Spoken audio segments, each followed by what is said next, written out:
What's the meaning of credo?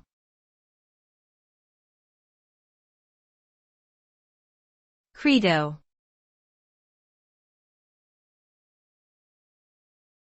Credo.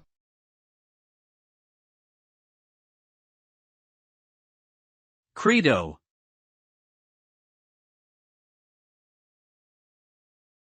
Credo.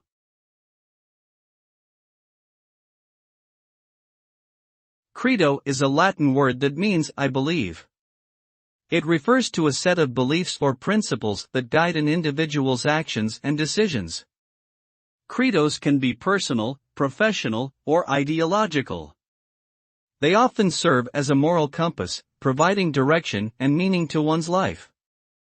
Many organizations and groups have their own credos, which reflect their values and mission.